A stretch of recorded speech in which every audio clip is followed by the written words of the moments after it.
sekarang di Palestina balanya itu luar biasa. Nah, seperti hadis yang tadi, sesungguhnya innallaha idza ahabbu qauman, sesungguhnya jikalau Allah mencintai satu kaum, ibtilahum, Allah memberikan cobaan. Nah, hadirin sekalian, jangan jadi wah kalau gitu saya tidak mau dicintai Allah, takut balanya besar. Seorang yang sekolah kedokteran spesialis itu ujiannya pasti berat dibanding TK, benar? Tapi bagi yang sedang menjalaninya, dia bisa menjalaninya, makanya pada lulus juga.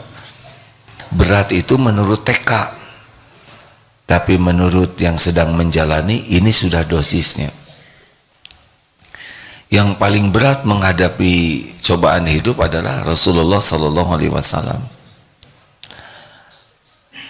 Lalu para ulama, orang-orang yang dekat dengan Allah itu berat. Jangan membayangkan, aduh kalau gitu saya tidak mau punya posisi itu. Tunggu dulu, karena berat ringannya cobaan itu tergantung Allah menyiapkan tidak hati kita. Seperti anak SMA tidak mau diuji dengan materi ujian SD, terhina, betul?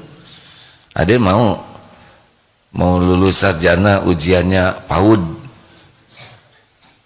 tidak ada nilainya. Kita bangga dengan kelulusan kalau ujiannya sebanding dengan tingkatan kita. Jadi kalau kita simak yang tadi itu, bahwa besarnya pahala itu berbanding dengan besarnya cobaan. Jadi kalau ujiannya besar, kita harus ingat bahwa ini dahsyat sekali pahalanya. Bahkan ada yang namanya ahlul musibah, yang memang hidup di dunia ini bagian susah saja. Udah susah, badannya susah digerakkan, kemudian susah cari nafkah, susah ini mau daftar kerja susah saja. Udah gitu dihina orang, direndahkan orang. Pokoknya hidupnya tuh susah. Tapi dia ridho menjalani semua ini. Itu Allah membersihkan dosa-dosanya. Sampai kalau nanti dia yaumal hisab, di akhirat nanti, yang dengar penjelasannya itu, surganya tuh tinggi sekali, sampai orang-orang yang sehat walafiat melihat kedudukan di sorga orang yang hidupnya penuh derita, mereka sampai aduh iri, saking taunya kalau tahu begini mendingan di dunia tuh nggak apa-apalah, diiris-iris juga, saking besarnya pahala di akhirat terhadap ujian di dunia ini. Mikir semua, wah kemarin ngiris bawang keiris sedikit aja menderita. Jadi Allah Subhanahu wa Ta'ala maha adil. Kepahitan demi kepahitan itu luar biasa, ada balasannya. Ada jenis-jenis penderitaan, mayusibu muslima min nasobin, penyakit yang bisa membuat kita menderita tuh berbagai jenis penyakit ya. Ada sakit yang luar biasa, baru mendapat berita ada seorang perwira tinggi yang gagah, jenderal lah mungkin ya, perwira tinggi, dan sakit. Segitu gagahnya, yang kalau pakai pakaian dinas begitu kerennya ya, dengan berbagai tanda pangkat dan tanda jasa. Tapi ketika jantungnya oleh Allah dibuat sedemikian rupa, berbaring, dibawa ke rumah sakit, tanpa bermaksud merendahkan ini ya, hanya pakai pampers, tidak bisa apa-apa, napas megap-megap, untuk menutup auratnya saja sudah sangat tidak mampu. Itu dibawa ke rumah sakit dalam keadaan begitu. tubuh ini milik Allah. Kalau Allah mau ambil sekejap saja. Berbagai jenis penyakit, itu salah satu yang pertama ujiannya. Mulai dari yang ringan sampai yang kompleks sekali. Yang sakitnya tuh kejang-kejang terus. Ada sahabat saya yang kejang-kejang, endut juga suka kejang terus. Sudah lumpuh, kejang atau oges. Nanti kita dengar cerita oges sahabat kita ya, yang tidak bisa menggerakkan tubuhnya sama sekali. Berbalik juga dibalik-balikan, makan disuap. Kadang-kadang kejang, mau buang angin susah, buang air susah. Masya Allah ujiannya itu. Semuanya ada perhitungannya di sisi Allah. Lalu yang pertama tuh capek, mana sobin wala wasobin. Pertama capek dulu, yang kedua sakit, penyakit, berbagai penyakit yang bisa menahun, bisa lebih rumit. Banyak sekali Allah menciptakan penyakit. Yang pertama capek sekali, yang kedua sakit, yang ketiga cemas, wala hammin, cemas dengan yang belum terjadi, wala husnin, sedih dengan yang sudah terjadi itu, bikin kecewa, perih, sakit hati, nyesel, wala adzan, diganggu ini. Ada yang ganggu, ada yang memfitnah, ada yang nyakitin, ada yang nipu, ada yang ngebully, ada ini. Semua ini nanti bagian-bagian dari ujian hidup seperti ini. Wala hammin, serba susah. Cari kerjaan susah, ini susah, ada itu yang bagian seksi susah. Wala hatta syaukati yusyakuha, hingga tertusuk duri sekalipun. Lagi ngebetulin kerudung, kemana jarum? Nah ya sudahlah. Alhamdulillah sorban saya tidak pakai jarum ya enggak. Beberapa cerita kan ngegigit jarum pentul terus bersin, hacem. Ujian itu.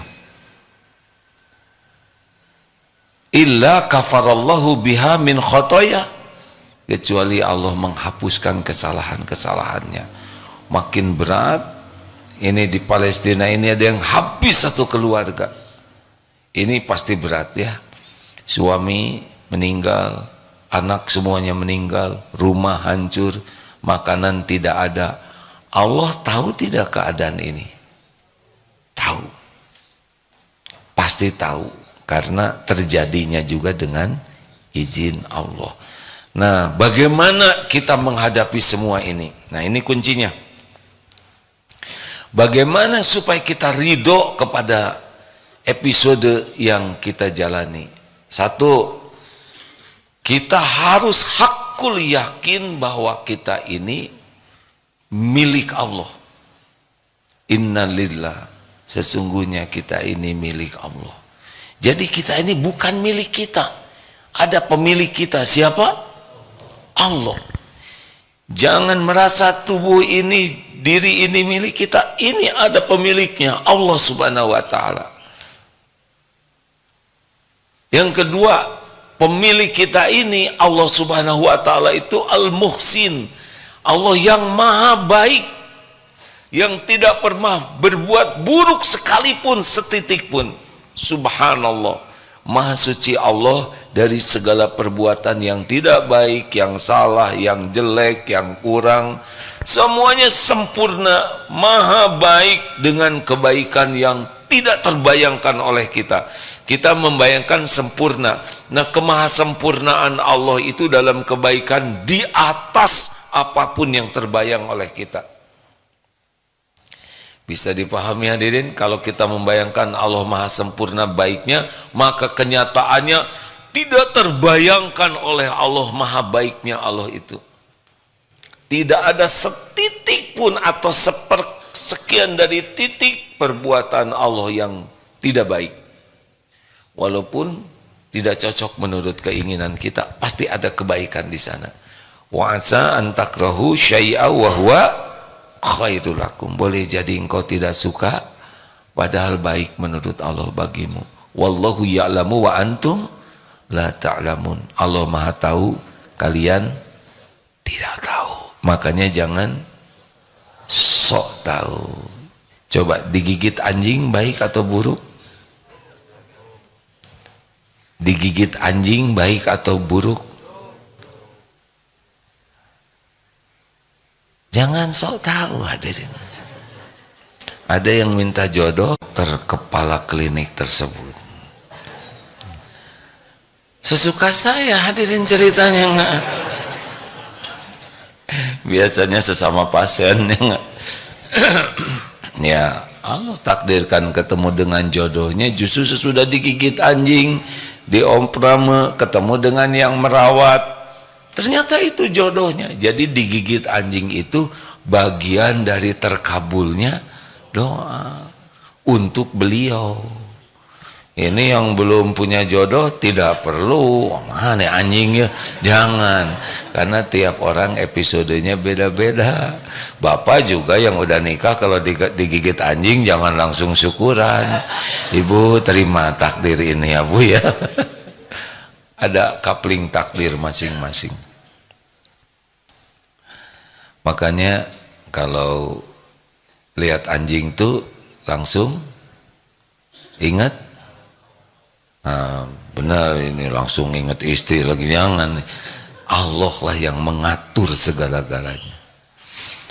Nah karena kita ini ciptaan Allah, milik Allah, dan Allah itu maha baik. Yang ketiga, tidak ada satupun yang bisa terjadi, baik nikmat maupun musibah, itu pasti hanya dengan izin Allah.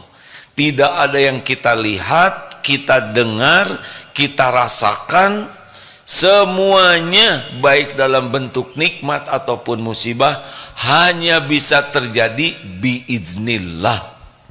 Kita dipuji dengan izin Allah, kita dicaci dengan izin Allah, kita dapat nikmat dengan izin Allah, kita dapat musibah dengan izin Allah.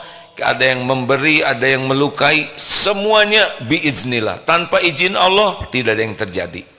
Karena segala-gala di alam semesta ini hanya baru bisa terjadi kalau Allah mengizinkan, baik nikmat maupun musibah. Pertemuan ini izin Allah bukan? Kalau kita bikin dosa izin Allah bukan? Jawab. Kalau Allah mengizinkan terjadi, tapi kita akan memikul balasan dari perbuatan dosa kita. Orang nyuri dompet kita izin Allah bukan? Izin Allah. Kalau hilang dompet sabar atau syukur? Sabar dan syukur. Untuk dompet yang hilang sabar, untuk yang tidak hilang syukur. Jadi kalau dompet hilang banyak sabarnya, banyak syukurnya? Tergantung isi dompetnya.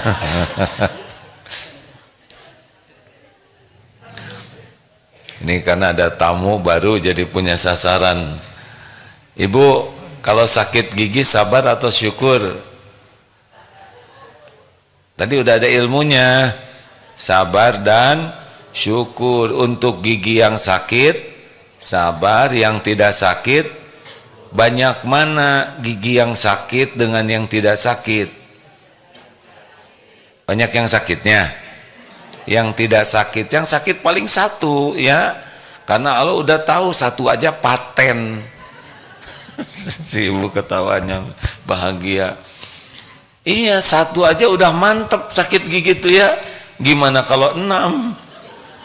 Udah diukur semuanya oleh Allah, karena yang menciptakan sakit juga adalah Allah. Makanya terhadap yang sakit sabar, yang tidak sakit syukur. Gigi, lidah, mulut, hidung, mata, kepala, pundak, lutut, kaki.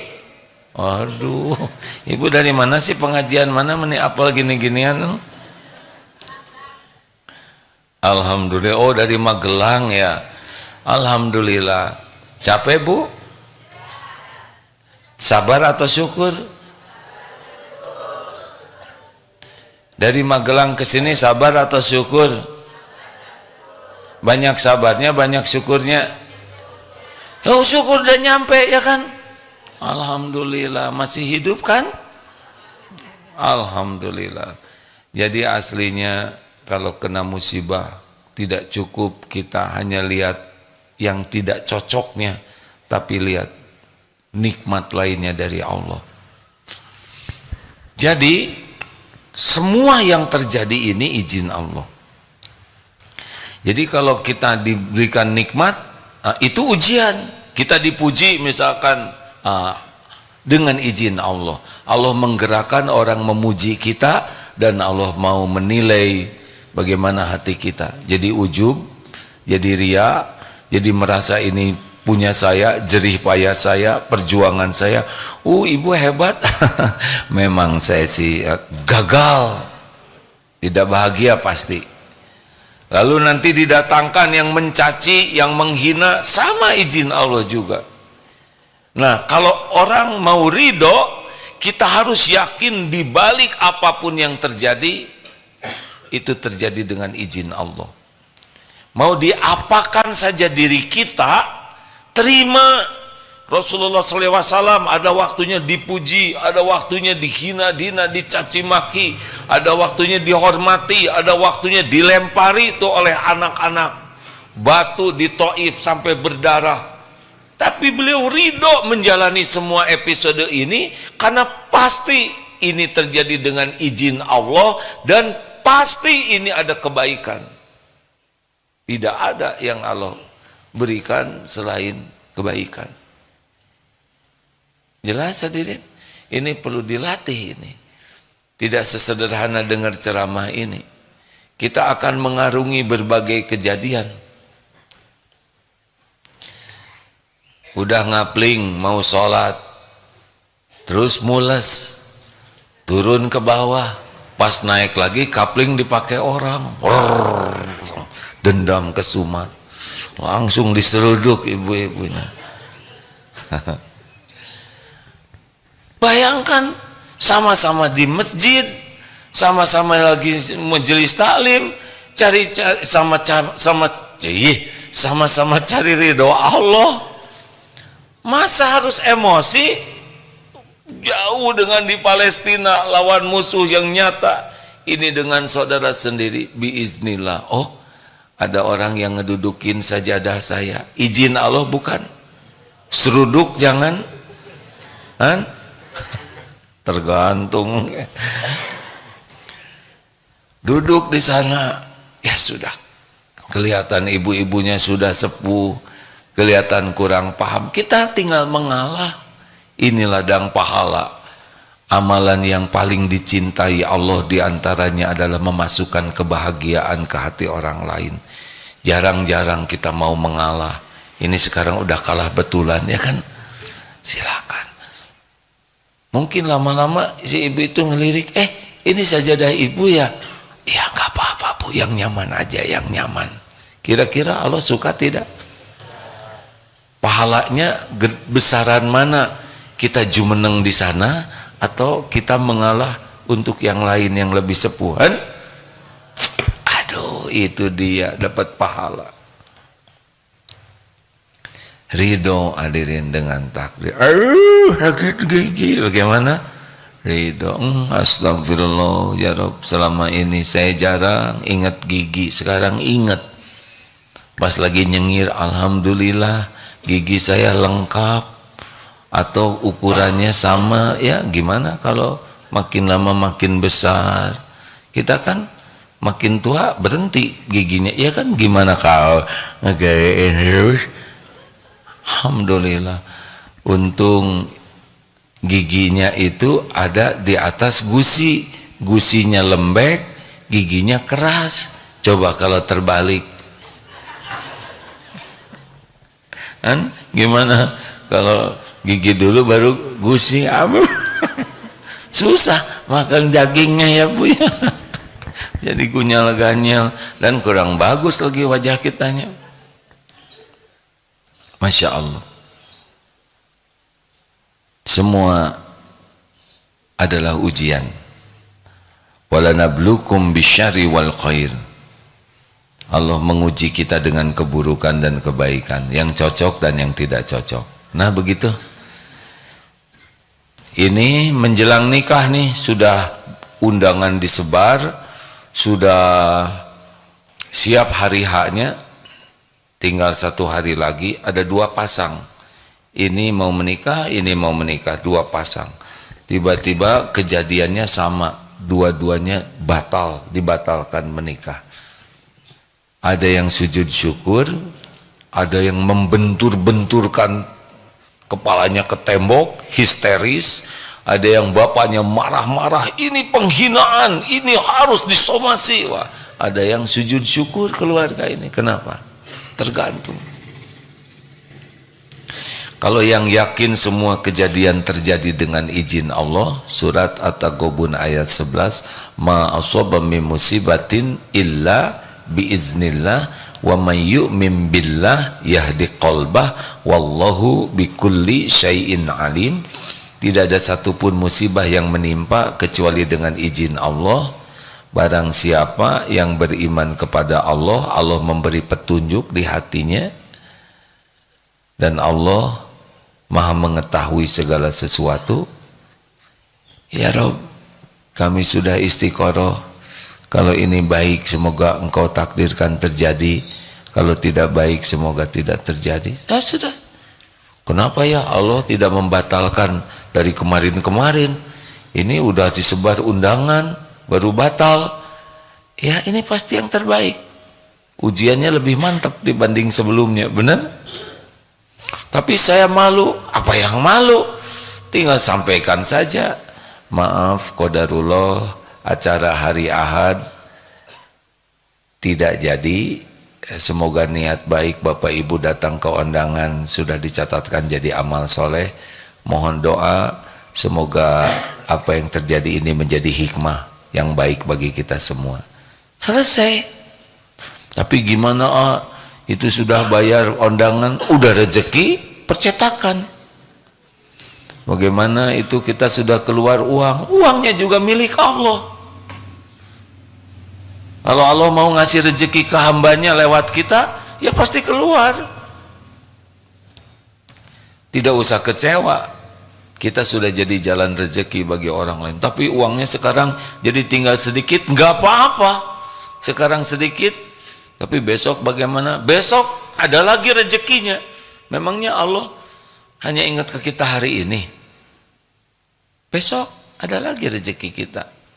Sampai kita meninggal ada waktunya. Tuh begitu. Ayo terima apa yang Allah berikan. Tapi terima ini sesudah ada proses. Dalilnya begini, al-mu'minul qawi, mukmin yang kuat, khairun, lebih baik, wa ahabbu ilallah, dan lebih dicintai Allah daripada mukmin yang lemah. Dan pada keduanya ada kebaikan.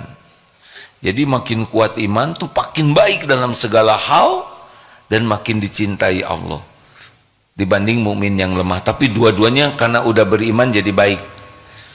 Ihris ala ma yanfa'uk. Nah ini kuncinya. Makin kuat iman, makin semangat, makin antusias, makin all out di dalam hal-hal yang manfaat. Jadi lihat posisinya. Jadi kalau kita kuat iman itu semangat terus, baik manfaat untuk urusan dunia semangat, manfaat untuk urusan akhirat semangat. Pokoknya kalau Allah udah ngasih tahu ini manfaat, semangat. Wasta'in billah, dan mintalah tolong kepada Allah. Jadi semangatnya ikhtiar itu harus sama-sama dengan semangatnya doa. Kalau hanya ikhtiar saja kurang doa, nggak bisa. Ini tidak sesuai dengan perintah. Ini bukan termasuk orang yang kuat iman.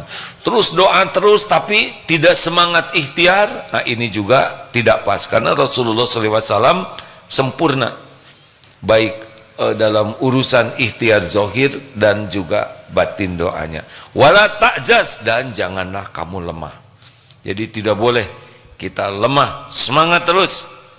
Baru wa in asobaka syai'un, dan apabila menimpa kepadamu sesuatu, fala taqul lau anni fa'altu kana kadza wa kadza. Janganlah mengatakan seandainya begini akan begini, seandainya begini akan begitu. Tidak boleh. Walakin qul qaddarullah wa ma syaa fa'al. Katakan ini sudah takdir Allah, udah maunya Allah begini, sudah tertulis ini yang harus saya jalanin. Fa innallahu taftahu amal syaitan. Katakanlah qadarullah wa ma syaa fa'al. Ini memang udah begini yang Allah kehendaki. Allah berbuat apa yang Allah kehendaki, karena seandainya akan membuka pintu masuk tipu daya setan. Coba kamu dulu nggak naksir dia, pasti nggak kayak gini. Enggak, udah garisnya begini. Coba kamu jangan main ke sana, pasti nggak jatuh. Kata siapa? Karena harus jatuh, jadi naik ke pohon itu. Jelas? Kalau jelas, kalau tidak. Kalau jelas sudah selesai saya. Serba salah pisan katanya.